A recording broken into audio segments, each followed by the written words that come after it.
I leave? Just outside.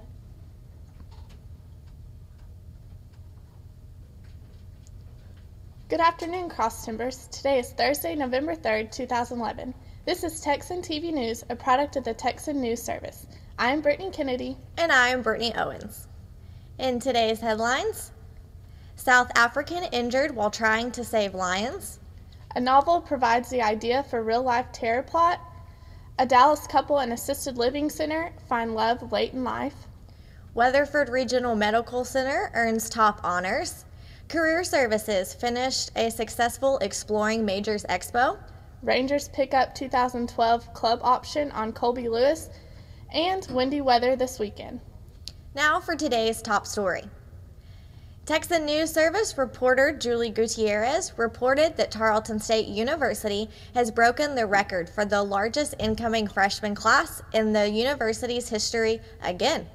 This fall, the incoming freshman class had 1,577 students, which is 90 more than last year's record-breaking 1,487-member freshman class.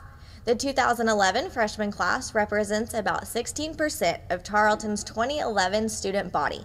Dean of Enrollment Denise Groves said in an interview that Tarleton's 2 years of record-breaking growth is the result of beefing up recruiting, increased Texan Tour preview days, and the university's competitive tuition. In international news, the Associated Press reports that South African wildlife workers drove through sand and desert to try and save 2 lions that strayed from a park and killed a farmer's cow. The farmer already killed a 3rd lion. A park researcher then had to save the ranger instead of the big cats because of an attack on the ranger, which somehow ended up leaving his boot in the lion's mouth. A South African park spokeswoman said the 2 lions had to be shot and killed.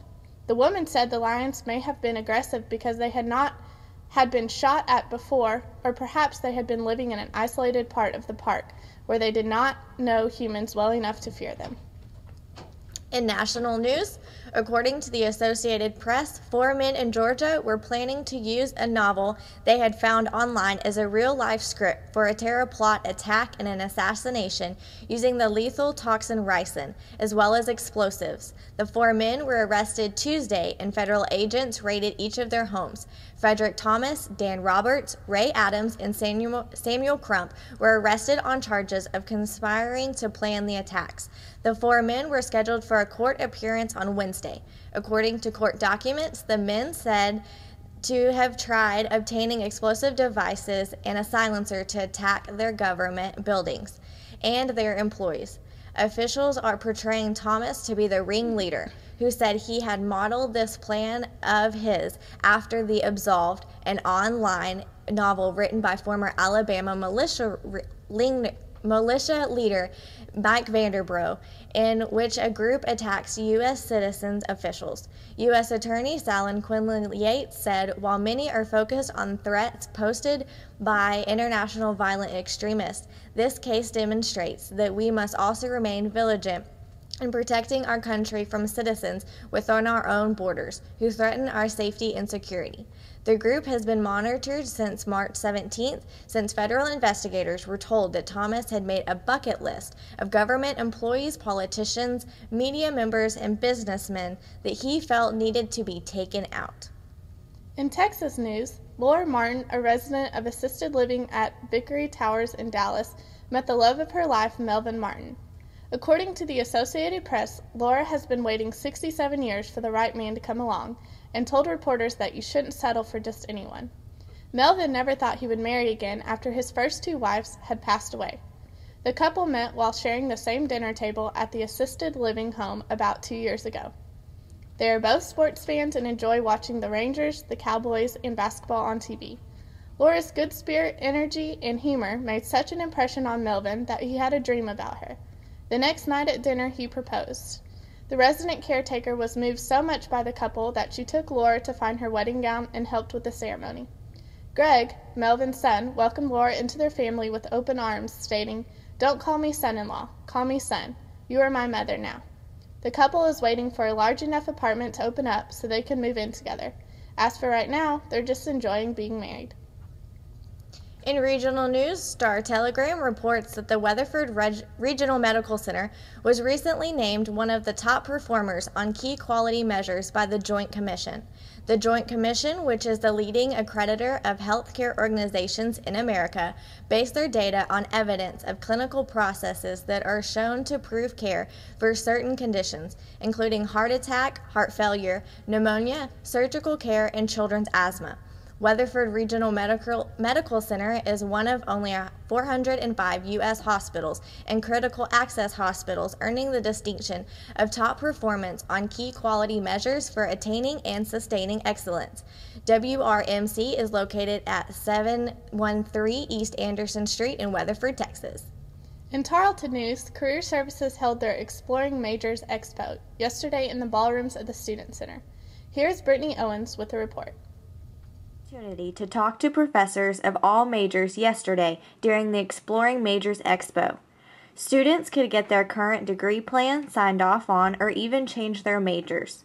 This was an exceptional chance for students who are undecided to get a better understanding of what each major entails and what their future could hold.